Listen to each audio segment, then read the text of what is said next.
Eu acredito que essa parte de consultoria, sabe, nessa questão, nesse quesito de chegar, e se o dono quiser, né? Eu não tenho nada ainda, porque eu ainda não sou confiante o suficiente com o conhecimento que eu tenho e com as soluções que eu poderia passar, entendeu? Mas se eu fosse fazer alguma coisa para a loja física, seria voltada nisso, na conscientização dessas coisas que a gente está falando aqui. Por exemplo, você tem uma loja de roupa, por que não implementar isso? Por que não fazer isso? Tipo, abre um e-commerce também, entendeu? E aí, se você não tem dinheiro para contratar uma pessoa no Japão, contrata as freelancers na internet, paga em reais, né? O dólar está favorecendo bastante a gente aí. Então, assim, com um pouquinho de investimento, você consegue ter bastante retorno, mas é óbvio que o dono precisa também estar com a cabeça aberta para isso, né? Que nem a Mi falou, às vezes nem sempre eles estão. Então, essa educação é necessária ser feita antes. Se eu fosse fazer alguma coisa para a loja física aqui no Japão, seria consultoria. O Milton mandou aqui, ó. Creio que as pessoas deveriam considerar estudar o japonês e inglês, é verdade? Não, tipo, é o que eu sempre bato nessa tecla. Se você não sabe falar, meu filho, você não é dono da sua voz. Você não pode reclamar que você não existe oportunidade para você, ou que isso, aquilo, se nem a língua do país que você está morando, você não consegue, você não se põe a aprender, entendeu? Então, oportunidade existe de monte. Eu fiquei espantada, não, mas assim, chegaram pessoas em mim espantadas de que existia a possibilidade de brasileiros trabalhar em outras áreas e não só fábrica aqui no Japão. Nossa. O pessoal acha que eles estão fadados à fábrica somente. Não estão. Só que é claro, se você não sabe se comunicar, como que você quer pegar outro tipo de serviço? Que a maioria... Mas aí entra também um ponto também, que as pessoas que querem, tem muitos que querem e não falam Nihongo e saem na frente de quem fala. Entendeu? É verdade. Então, assim, eu acredito, assim, que as pessoas têm que, né, aprender tudo. Não estou falando que não é para aprender, mas eu estou falando de pessoa para pessoa. Tem aquelas pessoas que têm isso já e que, indiferente de saber ou não a língua, elas saem na frente da gente que fala. A atitude, né? É aquela coisa, focar na solução e não focar no problema, né? Acredito que se você consegue realizar sem falar a língua, você consegue. Mas você fala a língua, acho que facilita um pouco o caminho, se torna menos árduo do que uma pessoa. Não que seja impossível, mas se torna mais fácil. O fato de você falar, por exemplo, você não vai ficar precisando, não vai depender, né? Igual assim, eu sei disso por quê? Porque essas pessoas precisaram do meu serviço, então elas já estavam na minha frente, né? Já estavam empreendendo, porém tem as dificuldades ali no meio do caminho que elas precisam de terceirizar, então elas precisaram do meu serviço, né? Então, assim, isso vai facilitar, porque você vai poder fazer tudo por conta própria. Apesar de que chega uma hora, quando a pessoa está empreendendo e está crescendo, ela vai ter que terceirizar algumas coisas assim, né? Mas é lógico que é igual a gente está falando, quando você entende, você é o dono da sua própria voz, isso faz total diferença no negócio, né? Principalmente para quem está empreendendo e tal. A Dayana, ela mandou aqui, ó. Isso que eu ia perguntar para vocês. Conheço pessoas que falam bem japonês e trabalham em fábricas por empreiteira. Nem sequer se dispõem a procurar outro tipo de trabalho. Por que vocês acham que isso acontece? Boa pergunta. Eu fiz um vídeo, eu não sei, que foi um vídeo que se viralizou, assim, ele ganhou muito alcance por causa do título chamativo dele, que é Trabalhar no Japão é uma bosta. Mas o que é que eu tô falando ali dentro daquele vídeo? O título é só para chamar atenção mesmo, tá, gente? Clickbait. Mas, assim, o que eu falo ali é que o perigo de você vir trabalhar no Japão é porque a gente tá, né? A gente vem por contrato para exercer um trabalho desqualificado, não existe qualificação, tanto que somos analfabetos e conseguimos exercer esse trabalho. E ele nos proporciona uma vida muito boa, tipo, a gente consegue ganhar muito bem para ter uma vida, né, boa, né, conseguimos pagar nossas contas, comprar nossas coisas, nosso carro, ir passear e tudo mais. Qual que é o problema disso a longo prazo? É porque você se acomoda nessa situação, é bom, você está conseguindo pagar, a água não está batendo na bunda, e a grande maioria do ser humano é assim, se não está desconfortável, tá ok.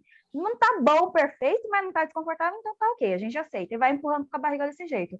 Só que, sabe falar japonês, sabe, poderia conseguir coisas muito melhores, mas não tenta, porque existe aí um certo esforço de você sair dessa situação que tá ok, e você, para que você vai mexer nessa situação que tá confortável, entendeu?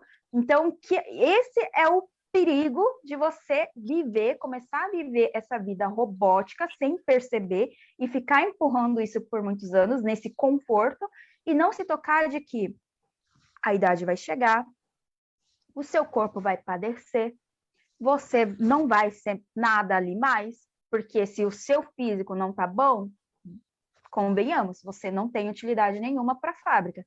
A fábrica quer produção. Como que você vai produzir? Se você consegue se movimentar, se você consegue... Ah, tô com dor aqui. Meu, começou a ter dor, começou a ir para médico, a fábrica já não quer você.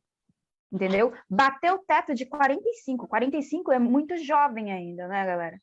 45 anos é muito jovem ainda. Eles já não estão querendo.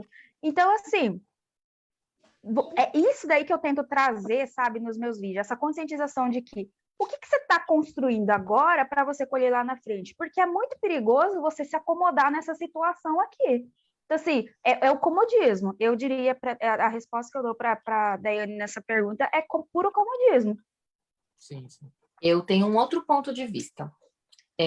Não discordo do que você falou, né? Que, como a gente está falando aqui, existem vários tipos de pessoas, né?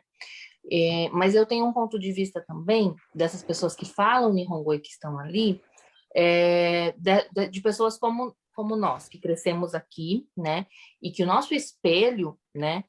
Foi nossos pais que trabalhavam em fábrica. E os heróis dos nossos pais, as pessoas que nossos pais, né, viam ali e tal, eram os tantoshas, as pessoas que estavam ali dentro da fábrica ajudando eles. Então, querendo ou não, o mundo dessas crianças que cresceram aqui, o espelho que elas têm dentro de casa é fábrica. E o cargo bom de você trabalhar numa fábrica, você ser um tradutor, você ser um tantosha, é um ótimo lugar.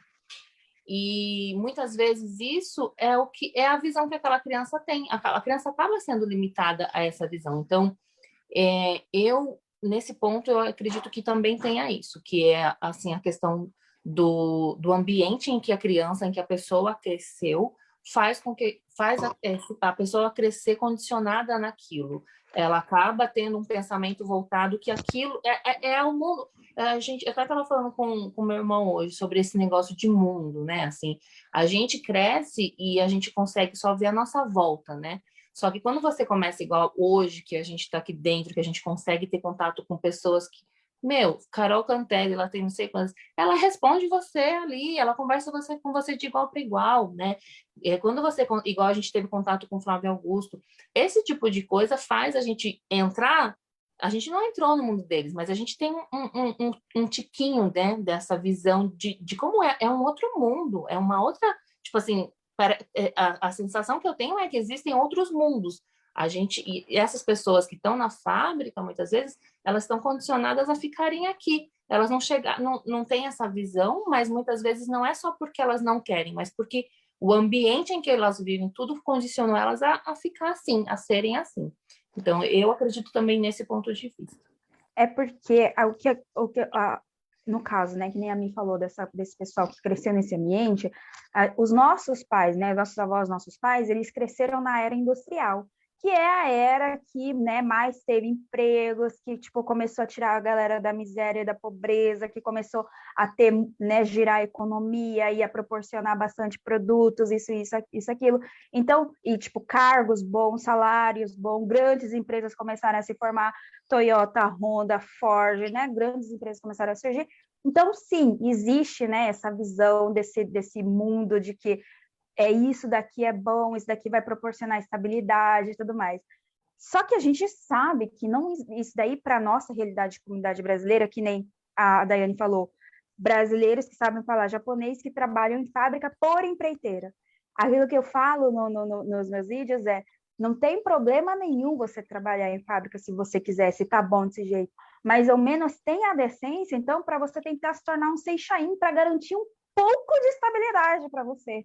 Mas aí tá a outra visão que as pessoas têm, né? O Seixain, quando você vira Seixain, você ganha muito pouco comparado com o que você ganha pela empreiteira. É Então, essa a visão do pessoal. É a visão a curto prazo. O pessoal não a está curto enxergando, prazo. entendeu? Então, assim, a maioria das pessoas que eu conheço que não sai da empreiteira para entrar como Seixain é porque na hora que vê a proposta ali de salário, o pessoal desiste. Porque, assim, principalmente porque o Seixain, ele tem o salário, ele é mais ou menos conforme a idade, né? Então, quanto mais jovem, é mais baixo o seu salário. E os jovens veem aquilo, não, se eu for trabalhar por empreiteira, eu vou ganhar muito mais. Então, é mais ou menos isso. Então, pelo menos junta essa diferença que você ia, que você tá, né? Porque faça uma outra coisa, invista então pelo menos na sua educação e não em bebida e balada somente, né? Em passeio, essas coisas assim. Tem então um pouco dessa sagacidade de chegar e tipo investir esse dinheiro em alguma outra coisa, porque E a aí longo que prazo. entra o que eu acho, assim, né? Tipo, mas por que essas pessoas não têm essa mente? Quem que estava ali educando, que estava mostrando para essas pessoas que existe um mundo, que existem outras possibilidades, entendeu? Hoje Total, a gente está aqui total. tentando falar para essas pessoas, mas quem tinha que ter feito esse papel? Os pais que trabalhavam 12 horas na fábrica e largavam os filhos muitas vezes na escola 12 horas. Tá? Então, assim, eu não sou a dona da razão, eu não estou querendo falar que, tipo, cada um tem o porquê fez isso ali, né, de ter que deixar os filhos 12 horas no trabalho, cada um sabe da sua necessidade. Mas, assim, eu acredito muito que são consequências, né? Sim, sim. O cenário que você descreveu é o cenário que eu cresci. Total. E agora Que é eu a vou maioria, né?